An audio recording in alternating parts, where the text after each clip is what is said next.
Western world have reached their peak. This is Peter Obi using his leverage, or sucker punch if you like, by announcing this early that he is building a structure for the 2027 presidential election. That means he's getting back at the people that are telling him to move to PDP, to deputize Atiku, to do all that.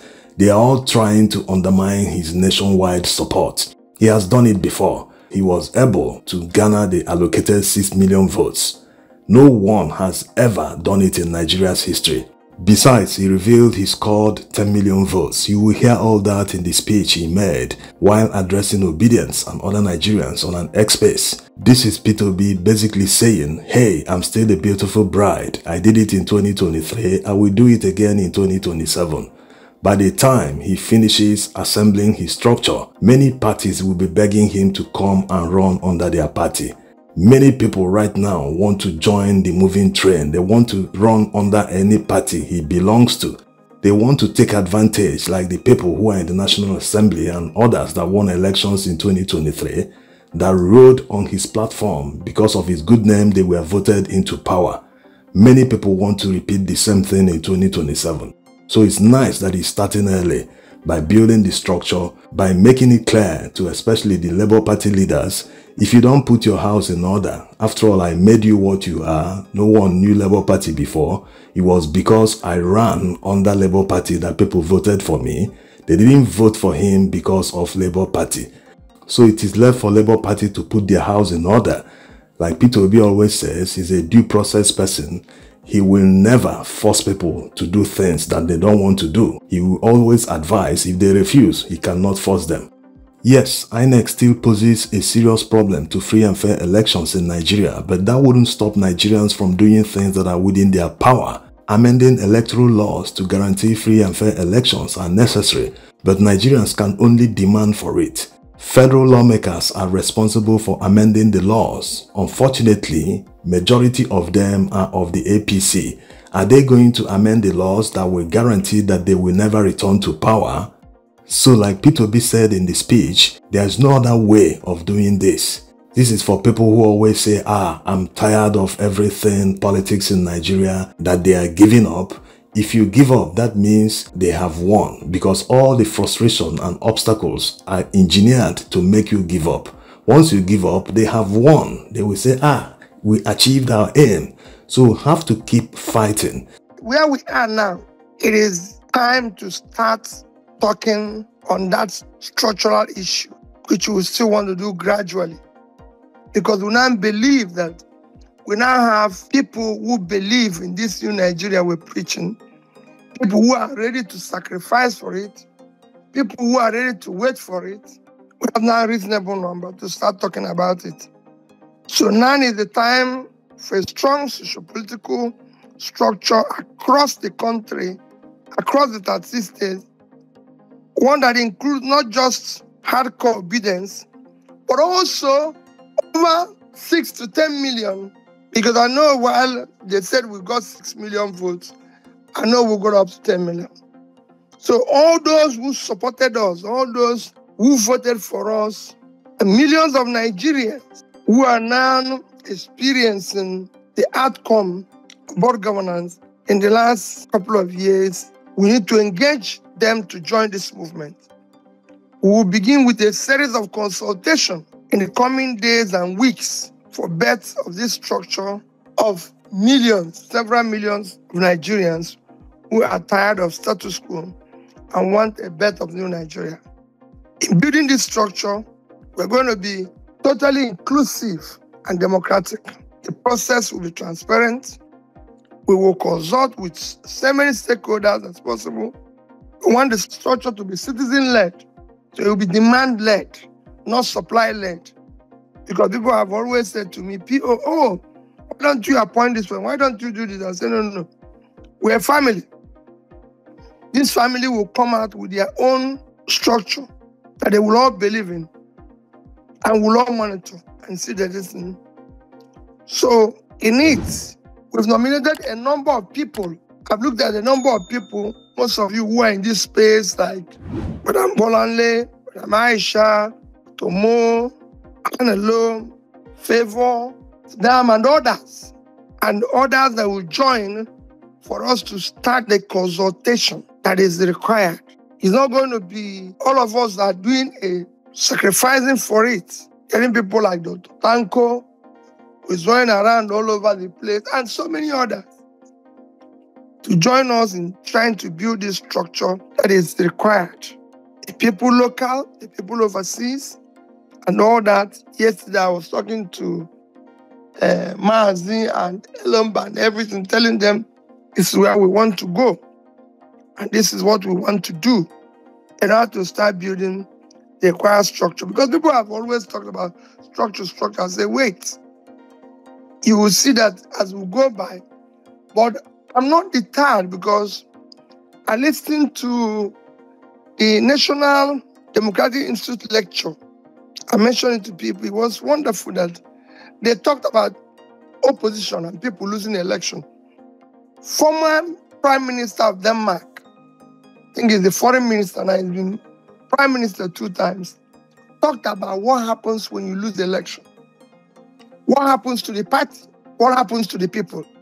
That is when you really see people in the true sense. That is when you know those who can withstand the sacrifice that is required to be in opposition. And this is the case of where, in a world where nobody is harassing the opposition, in a world where nobody cares about the opposition, so you can imagine what is happening. The NATO secretary, former NATO secretary, who came after him, repeated the same thing of their experience in the UK when they lost the election as Tory party, how everything scattered. And he said it's beginning to happen to them again. He said, but most importantly, if the leader can hold on to what he believes in, with time, some disciples will turn back. Those who left will see reason, because especially when the government in office is not doing the right thing. So I thank all of you who are still here and urge all of us, let's continue now. The result of this engagement will be formidable structure at national, regional, grassroots level, something that we can call our own as we approach the next cycles of election. The structure will enable us to field and support credible candidates at all levels of government who are committed to new Nigeria. Like most said, we're not at this stage talking about party. We're not talking about anything. I continue to tell people my belief that we will have party problems resolved. And whatever comes out, we'll all be together. This structure will enable us to ensure that integrity and competence, because we will design a system that will only allow competent people with capacity and capability to be involved in what we are doing, managing the structure, and being supported in elective posts. So my invitation today is a call for action and cooperation as a team, as I've mandated those who have mentioned and those who will still join. It's a teamwork. It's not something that will close the door. It's a teamwork. We know all those who believe in what we're doing and will continue to engage. We need you to help us to recommend people who are competent, capable, have the capacity and the time, people of integrity, to help us in this structure and help us do the right things. We can't preach one thing and do the other. You've seen where people will say, oh, Peter has not done this, he's not done this, he's not done this. What I tell them is that we can't preach peace and be declaring war.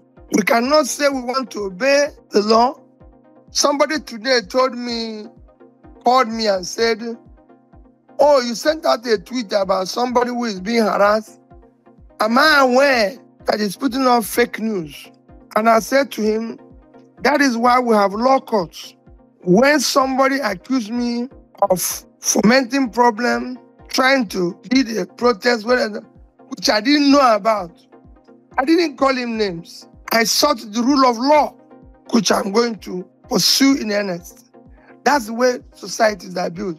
Societies are not built by when people call you name, you go and start fighting them on the street or kidnap them or harass them. No. That's not the new Nigeria we're talking. The new Nigeria we're talking is where people can say to P2B, you're wrong. Because he's a leader. Where people will talk to him and he will listen. Where people will share their ideas with him. Because his job as a leader is to listen. His job is to learn. And then if you don't believe in what the person is saying, try to convince him.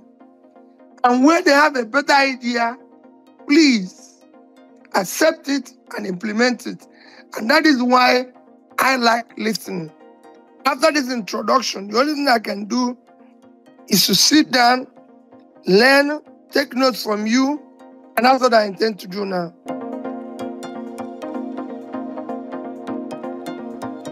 What do you think about the End Bad Governance protesters and the ones that have been detained for 60 days and all the rest, and about PDOM and the other journalists? I already know you already spoke about the other journalists today.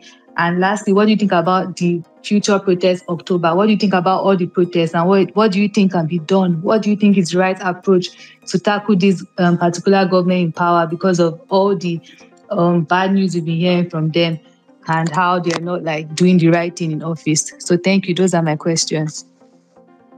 Well, mine is a very simple thing. I've always said it. It's citizens must always hold their government accountable. And when I talk about citizens, It's going to be everybody. It is not left for, say, Peter Obi or anybody to hold government accountable.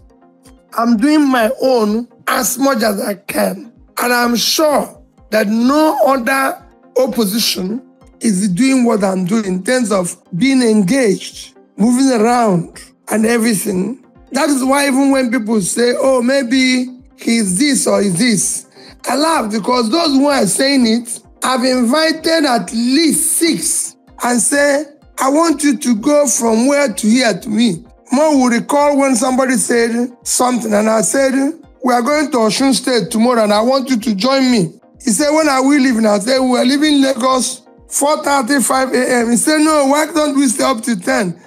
Peter, is it not possible to do this? Before the man wake up, I was already in Oshobo. But when you're doing it, people who stay somewhere, probably eating shrimps and good food, are busy saying, oh, this man is not this. They forgot that I went to Biu in southern Borno. They forgot that I went to Katangu in southern Gombe and on, difficult places to campaign, and I still going all those places today. More will tell you, I left Kogi, 7 p.m., not seen anywhere on the road to sleep. How many people insisted we sleep with them, and I said, I'm going to Enugu. So when you do all that, all of us need to engage them. It is not about me. It is about all of us collectively. If you look at what government is doing to the big and famous today in Nigeria, if you look at what they are doing to people who speak, just imagine what I'm going through. Just imagine it. So it's easier for people to go on and say, I comment on issues like you see me with. First thing I do, when I get any news, like the one I did this morning, I was traveling in America. I didn't know. When I get any news, all I do is to take 24 hours to analyze what happened and what is happening. And I make comments. But I really make comments on anything. And I support all peaceful, legal protest, agitation. And when I was campaigning, I said it. I will talk with every protester, agitator, this. All I want you to do is say the reason why you're protesting. Tell us why you're agitating. Don't just say for the sake of it, there's bad governance. No. If you see my tweet, I state the things where I don't just go. That's why I go and do the research, have the facts, have everything, so that when it is verified, people can see, even if it's somebody who made the statement, yes, I can now do so on another person's statement. And usually, those who come close to me will ask me, oh, this is this, this is this, this is this. And most of you who are in this space do that. You'll see that when they tell me, oh, you haven't commented on this, you haven't commented on this, I'm looking into it and I will eventually comment and send them back and say, I've commented on it. But thank you. I urge you to continue. If there's any place I'm not doing well, please correct me. People are talking about attack and everything. Just imagine what people are getting so you can imagine what I go through. But I assure you of my commitment, and I want you to be similarly committed. There's no alternative to this journey. If we see one, we'll acknowledge. But there's none. And it is important that people understand that we have to continue on this trajectory because there's no alternative to what we're doing. Things are worsening every day. And those of us who are in government, as far as I'm concerned, are not bothered. It's mentioning to people about how the capital budget of our primary health care and capital budget of all our teaching hospitals being below what we used to buy jets, anything. It's nothing anybody can imagine. No other country can that happen. So it is for all of us to hold our hands together within the law and continue to say what is right. Continue to criticize what is right. Continue to do and stand on the truth. It is not easy. Any of us can be picked up at any time. We will continue in the right direction. I'm sure we will remain and continue to succeed. Thank you. May God Almighty bless all of you, bless this noble endeavor, and bless all suffering and all Nigerians who don't know where the next meal will come from. God bless Nigeria.